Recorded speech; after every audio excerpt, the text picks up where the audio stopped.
हरि ओम। ओम नमः शिवाय। अगली कारिका प्रारंभ होती है। इस कारिका में ये कहा गया है कि स्पंद दो तरह के होते हैं, एक सामान्य स्पंद और एक विशेष। सामान्य स्पंद वेदक है और विशेष स्पंद वेद्य है। इन दोनों की बात कही गई। पहले ये समझ लें, फिर आसानी होगी कि सामान्य स्पंद क्या है और विशेष स्पंद क्या है। ये बात पहले समझ लीजिए कि विशेष स्पंद है क्या और सामान्य स्पंद है क्या। कि गुणादि स्पंद निस्पंदा, ये गुणमय है, त्रिगुण है। यानी सत्व रज तम के ये जो स्पंद है उससे प्रवाह है छोटे छोटे। स्पंद है एक सतत प्रवाह, एक मूल स्रोत मुख्य, और उसके जो छोटे छोटे अंग हैं वो गुणादि हैं। जैसे जैसे शिव एक स्वरूप है, तो शिव ने अपने अनेक स्वरूपों को अनुरूप में कर दिया है। ठीक उसी तरह से स्पंद में अपने आप के कुछ हिस्से खंडित कर दिए छोटे से, वो विशेष स्पंद है। विशेष स्पंद में क्या है? सम्मित शक्ति एक है। आपको पहले कह चुके स्पंद क्या है।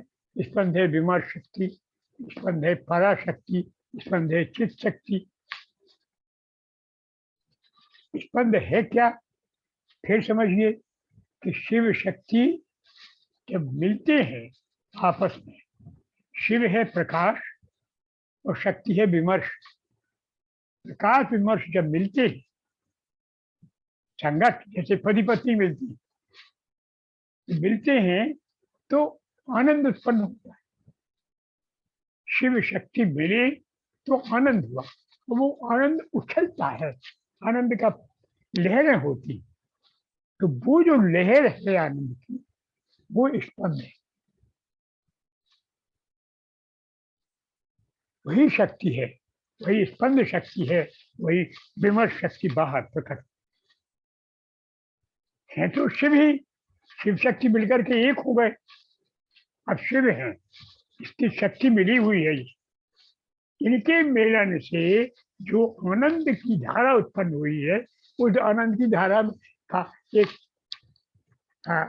लहर आई है, छोटी सी उर्मी है। आनंद का स्वभाव है ना, जब आनंद होता है तो हिलोरें उठती। तो ऐसे ही ये शिव शक्ति के जो सम्मिलित रूप है, उसमें से जो हिलोर उठी है उसका नाम है विमर्श शक्ति। अलग से वही हिलोर है ये स्पंद। ये चलन नहीं है, लेकिन चलन जैसा है, क्योंकि ये लहर है। चलना ये होता है कि जगह छूटी हो, लेकिन इसमें जगह तो है, वही है।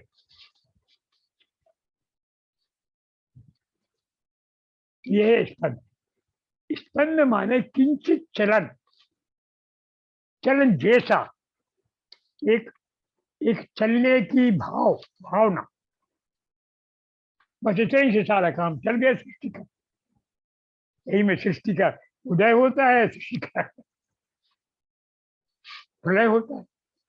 यही है स्पंद। आपके शरीर में भी ये देखिए, जब ये संक्षिप्त हो जाती है तो कहाँ होती है?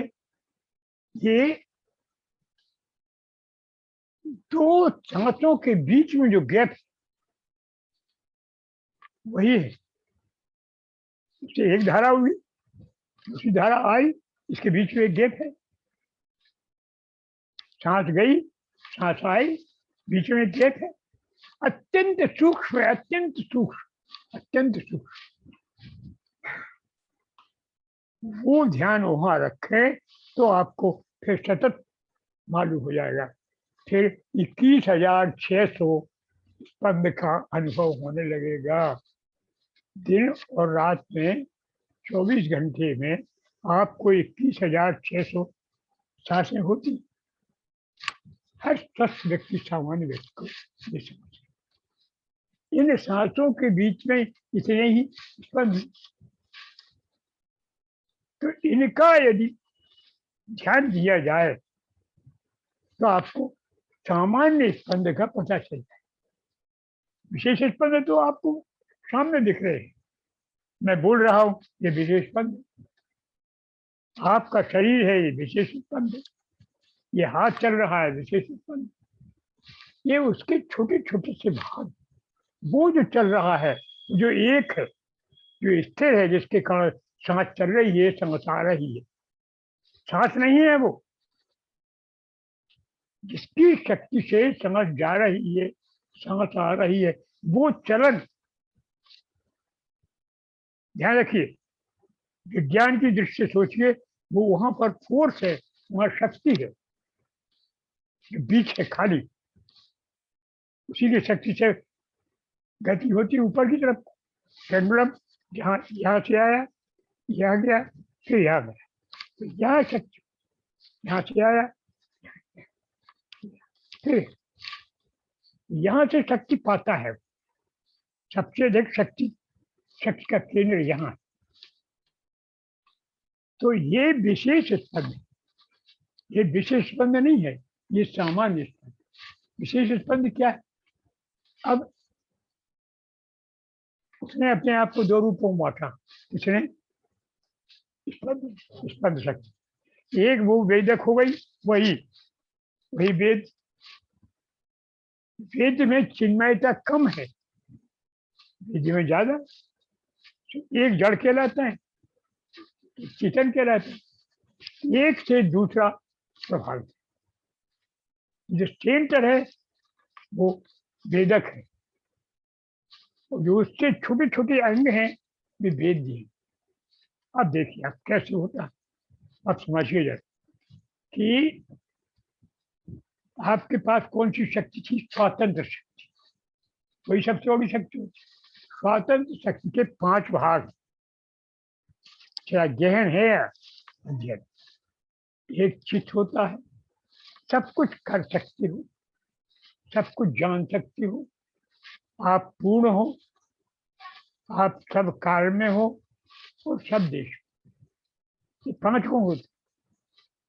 माया इनको छोटा कर दी, माया उसी का हिस्सा है, उसे छोटा किया, तो जो आपका सर्वज्ञ था वो अल्पज्ञ हो गया, तो वो कहलाई कला। जो सर्वज्ञ सब कुछ जानता है वो अल्पज्ञ हो गया, विद्या कहलाई। जो सब कुछ कर सकता है वो थोड़ा कर सकता है, वो कहलाई कला। कला अर्थात आपकी संकुचित करने की शक्ति। विद्या अर्थात आपके जानने की जो महान शक्ति थी उसका संकुचित छोटा भी। राग अर्थात आप सबको प्रेम कर सकते थे, पूर्ण थे, आप थोड़े को प्रेम कर सकते हैं, आप अपूर्ण हो।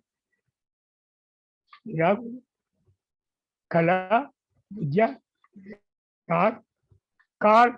आप सब समय में, कोई भूत नहीं था, कोई भविष्य नहीं था, कोई वर्तमान नहीं था, मृत्यु नहीं थी, जीवन नहीं था, सब काल में फैले थे। अब आप अभी हैं, फिर आप अदृश्य हो जाएंगे तो कही जाएगी मुक्ति, फिर आप फिर प्रकट हो जाएंगे, कहा जाएगा जीवन। आप व्यक्त हैं, फिर अव्यक्त होंगे, फिर व्यक्त होंगे। ये काल कहा है, पिछला, भूत, वर्तमान का वर्तमान, आगे का भविष्य, ये काल हो गए। नए की क्या हुआ? आप सब जगह थे, आप किसी खास देश में रहते, आप सब व्याप्त थे, कण कण में व्याप्त थे, सारे स्वरूप आपके थे। अब आपको ज्ञान नहीं रहा तो आप जान लगे यही है मालूम, ये नहीं, ये दूसरा है, ये दूसरा है, तीसरा है, ये चौथा है कुर्सी, ये पांचवा है गिलास। ये भेद हो गया, ये हो गया क्या, नई चीज, नियति। क्या क्या हो गई, माया ने क्या क्या डाल दिया, आपने कला, विद्या, राग, काल और नियति आपको सिखो दिया। इसी तरह से ये स्पंद के छोटे छोटे रूप कर दिए, काय से, किससे किए, जो 3 गुण उत्पन्न हुए, सत्व, रज, उत्तम, इनसे युक्त माया बनी प्रकृति।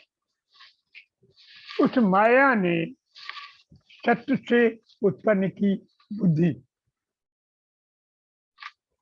ध्यान रखना, रज से उत्पन्न हुआ मन और तम से उत्पन्न हुआ अहंकार। ये 3 हुए, बुद्धि, मन, अहंकार। और इन्हीं से तन्मात्राएं 5। कौन कौन, देखने वाली ज्ञानेंद्रिय, उसका जो विषय है वो तन्मात्रा, वो जो इंद्रिय है वो ज्ञानेंद्रिय कहला। ज्ञानेंद्रिय कौन सी है, आंख, नाक, कान, जिह्वा, त्वचा, ये 5 ज्ञानेंद्रिय, 5 कर्मेंद्रिय, हाथ, पांव, मुख, वायु, उदभाग, मल विसर्जन और मूत्र विसर्जन, ये 5। तो ये इनसे पंचभूत इन्हीं से उत्पन्न हुए, इनसे ये इनके गुण हुए। तो 5 तन्मात्राएं और 3 ये अंतःकरण, ये 8 कहलाए पुर्यष्टक, और शेष 10 हो गई इंद्रियां।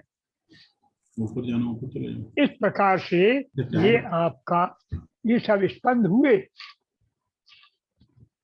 ये सब कैसे हुए, विशेष, ये सब, और इनके सारे कार्य जो भी दिखते हैं आपको, वे सब विशेष, जो सब अनुभव करते हैं वे सब विशेष। सामान्य स्पंद अनुभव नहीं होता, तो प्रबुद्ध को थोड़ा और सुप्रबुद्ध को, जो उसको जान लेता है वो शिव के स्वरूप को जान। तो ये बात आपने मूल रूप में जानी, सामान्य स्पंद क्या होते हैं और विशेष।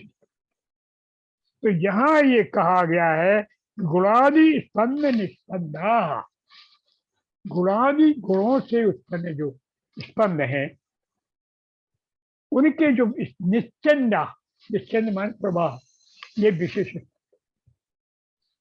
यानी जो विशेष स्पंद हैं वे सामान्य स्पंद संशयात, सामान्य स्पंद के आश्रित है, क्योंकि वहीं से उत्पन्न होते वहीं विलीन होते। लब्धात्म लाभा, इनको अपना आत्म लाभ मिला है, इनको स्वरूप प्राप्त हुआ, कि इनको आत्म लाभ कहाँ से मिला, सामान्य स्पंद से। बात समझ में नहीं आ रही, जो विशेष स्पंद हैं उनको सामान्य स्पंद से आश्रय मिला है, उन्हीं से उत्पन्न हुए, तो उन्हीं से वो आत्मा प्राप्त करते हैं। लब्धात्मा, हाँ सत्यम, हमेशा वहीं से आश्रय प्राप्त करते।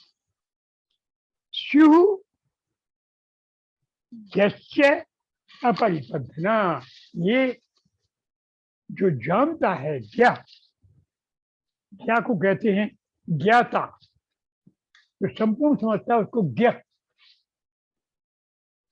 ज्ञान, इसको ज्ञाता कहते हैं, उसी को और संक्षिप्त रूप है ज्ञा। तो ये ज्ञा जो जानता है उसके लिए ये रास्ते के सहयोगी हैं। अब समझ लेना। और जो नहीं जानते उनके लिए उल्टे हैं, रास्ते के दुश्मन हैं। ये सारी इंद्रिय हैं जो अब गिना रही है, मन बुद्धि अहंकार और कर्मेंद्रिय ज्ञानेन्द्रिय, जो इनको जानता है कि ये क्या है, उनके लिए उनके लिए दिव्य हो गया जीवन। और जो नहीं जानते हैं उनके लिए नीचे जय आ रहे, ये परिपंथी हैं उनके, और जानने वाले की अपरिपंथी। अगर आप जानकार है कि ये चोर है, रास्ते में चल रहे हैं, तो भी चोर आपकी मदद जाए कि हम चोर नहीं है भैया, तो मालिक को जाना है। हम तो फलाने ठाकुर के हैं, तुम ठाकुर को जानते हो, तो भी तुम्हारे जो रास्ता में बटमार थे, भी तुम्हें रास्ता ले चल। अगर तुमने नहीं जाना तो भी रास्ता के भी तुम्हें लूट ले और तुम्हें ऐसी कैसी कर दे, वो सब छुड़ा ले। तुम्हारे पास जो ज्ञान है वो नीचे डाल। तो ज्ञा अपरिपंथ है ना, जो ज्ञा है उसके लिए ये सब अपरिपंथी है, मदद करा रास्ता की। और जिस जो ज्ञान नहीं है, अबुद्ध है, उसके लिए ये रास्ते के दुश्मन। बात हो जाए, यही है गुणादि स्पंद निस्पंदा। गुण आदि से जो स्पंद है, स्पंद है, उनके जो छोटे छोटे प्रवाह है, यानी विशेष स्पंद, ये सामान्य स्पंद की आश्रय है, वही से ये अपना आत्मलाभ करते हैं। इनको जो जानता है उसके लिए ये रास्ते के सहायक। और जो नहीं जानता उसके लिए क्या है, ये समझ गए। तो ये क्या है,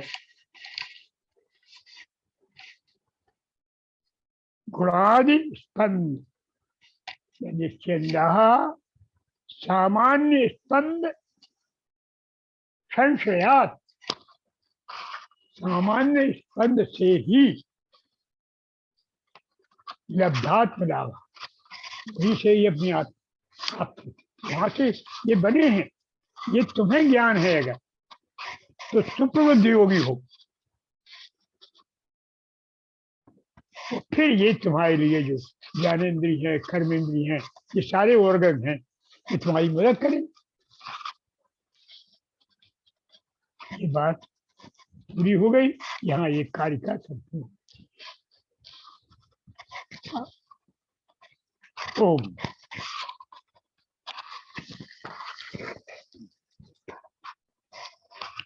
अब अगली कारिका में ये उनकी स्थिति बताते हैं जो अप्रबुद्ध।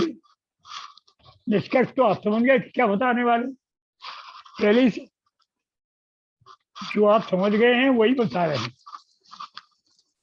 अप्रबुद्ध धिया के, जिनकी बुद्धि अप्रबुद्ध है, तो ये नहीं जानते। तुम तो प्रबुद्ध नहीं हो, लेकिन अप्रबुद्ध नहीं हो, क्योंकि जानने के रास्ते में हो। वो जो जानने के रास्ते में भी यही है, आनंद से खा रहे हैं, आनंद से पी रहे हैं। अप्रबुद्ध धिया, जिनकी बुद्धियां अभी कैसी हैं, अप्रबुद्ध, जागृत नहीं है। यहाँ वे नहीं जानते, तो वे क्या है, स्वस्थिति स्थगनोद्यतः, स्वस्थिति स्थगनोद्यतः पातयन्ति दुरुत्तारे। जो अपनुद्धी बुद्धि वाले हैं उनकी बुद्धि, जिनकी अप्रबुद्ध है, उनके लिए ये कौन विशेष पद, ये सारा इंद्रिय वर्ग क्या है? ये स्थिति स्थगन उद्यता, आपकी स्थिति को मूल नहीं होने देते। आपकी स्थिति क्या है? आप शिव के स्वरूप हैं, तो ये उस शिव की स्थिति में पहुंचने के लिए स्थगित कर देते, इसी के लिए उद्यत है। ये क्या करते हैं? पातयन्ति, गिराते हैं, दुरुत्तारे, जो बड़ी कठिनता से पार हो सकता है, घोरे भयंकर संसार वर्तनी, संसार की रास्ते में खाओ पियो भैया बोझा मरो, फिर हो गई यही, फिर मरोगे दोबारा, फिर होगी, और तुम भोगोगे, तुम दुख सुख में हमेशा पड़े रहोगे, चैन कभी नहीं मिलेगा, शांति नहीं। क्योंकि जब तक आदमी तत्व नहीं जानता तब तक शांति नहीं मिलती। शांति न पैसे से मिले, न जानने से मिले, न ज्ञान से मिले। तत्व का स्वरूप जान लेता है तो शांति मिलती है। अपना स्वरूप जान लेता है तो वो शांत हो जाता है, फिर वो सब करता रहता है। तो अप्रबुद्ध धिया, अप्रबुद्ध की बुद्धियां जिनकी हैं, ये क्या है? ये सब बैठे इसलिए कि आपको नीचे ढकेले। जीप बैठी कि तुम्हें बिल्कुल निपटा ही दें, अगर आप थोड़ा सा भी कंट्रोल नहीं करेंगे तो बीमार बना देगी और पतन के मार्ग पर ले जाएगी, ऐसी वचन बोलेगी। संयम क्यों करती हो? तो वाणी ऐसा ऐसे बोलेगी शब्द कि आपको सिर पे बांध नहीं रह सकते, आपके मन में जो जो शब्द आते। तो बात ये है कि ये सारी ज्ञानेन्द्रियां, कर्मेंद्रियां आपको आपके मार्ग से गिराने वाली है, यानी कह चुके परिपंथ। यहाँ फिर वो कह रहे हैं स्थिति स्थगन उद्यतः, स्थिति को, आपकी स्थिति को नहीं प्राप्त होने देंगे। आप शांत हो जाए, प्रतिष्ठा प्राप्त करें, नहीं होने, विचलित करेंगे और कहीं आपको बैठने नहीं, गति और गति में चैन नहीं मिलेगा। तो ये स्थगन, स्थिति स्थगन उद्यतः, स्थिति जो आपके स्वरूप में स्थिति है उसके स्थगन को रोकने के लिए ये सदा तैयार रहती है, ये आपको गिराने के लिए होती है कि आप स्वरूप में न पहुंच जाए। कथा सुने, कल सुना था, कथा सुनते समय क्या करेंगे? निद्रा है, निद्रा का कार्य आपको कथा न सुनने दो, आप रात को माला जपेंगे, तुरंत नींद आ जाए, क्योंकि आपकी ज्ञानेन्द्रिय कर्मेंद्रिय आपको नीचे ले आएंगे। स्थिति स्थगन उद्यते, कौन? विशेष स्थगन। तो ये संसार क्या करते हैं? संसार के मार्ग में जो घोर है, इसको पार करना बड़ा मुश्किल है, उसमें डाल देते हैं बार बार, यानी ये निकल नहीं सकते। ऊपर को जाना है, कौन डाल देता है आपको? देखिए, इसकी शक्तियां हैं, इंद्रियों की जैसे कौन शक्तियां काम करती हैं, आप पहले सुना चुके हैं आपको। खेचड़ी खेचरी के बाद आई फिर गोचरी, गोचरी के बाद दिक्चरी, दिक्चरी के बाद गोचरी। खेचरी क्या करती है? आपके बोध को नीचे कर देती है। और गोचरी क्या करती है? मन बुद्धि अहंकार को सब ऐसा करती है, छोटी तरफ जाती। और दिक्चरी क्या करती है? दसों इंद्रियां नीचे कहती हैं आपको। और भूचरी ये पदार्थ है, ये चांदी है, ये सोना है, इनमें आपको लिप्त कर देती। तो ये शक्तियां आपको नीचे ले जाती, यही हो रहा। और यही शक्तियां आपके मदद करने लगती हैं, फिर ये सिद्धियां बन जाती। अगर जानो कि ये शक्तियां किसकी हैं, ये तो शिव की, ये हमारी ये पत्नियां नहीं है, माताएं, बस तो पालने लगे सिंचाई से मिलाने की। तुमने कहा स्त्रियां हैं, तुमने कहा हो हम स्त्री है ना। योगिनी आपके सामने आई, आपने देखा, आपकी ज्ञानेन्द्रियों ने कहा भोगो, तो उसने गिरा दिया नीचे, खाई तो बच्चा आपकी शुभ। आपने कहा माता जी है, तो वही योगिनी आपको भगवान से मिला देंगे। देखते ना, लोगों में सहज गुण होते हैं।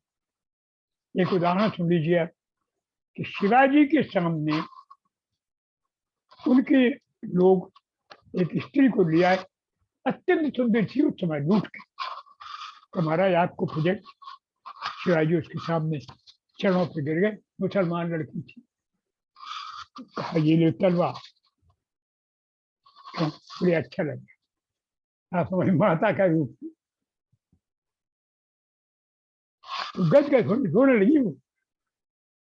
उसको कहा पालकी में डाल के इसके बाप के पास भेजो, भविष्य में किसी इस तरह से नहीं लाएंगे हमारे।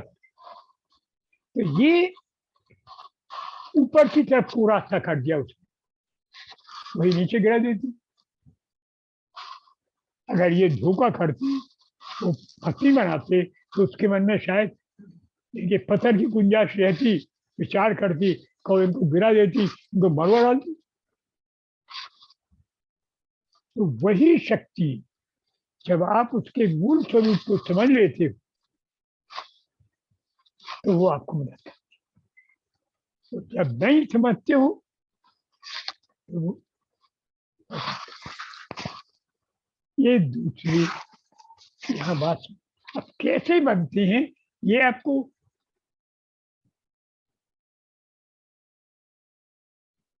ध्यान रखना चाहिए कि ये जो स्पंद है, अब ये ध्यान कैसे रहे, इसकी प्रक्रिया ये अगले में बताई। तीसरे में ये बताया है कैसे ये किया जाए। यहाँ पर ये दूसरी कारिका संपन्न हो।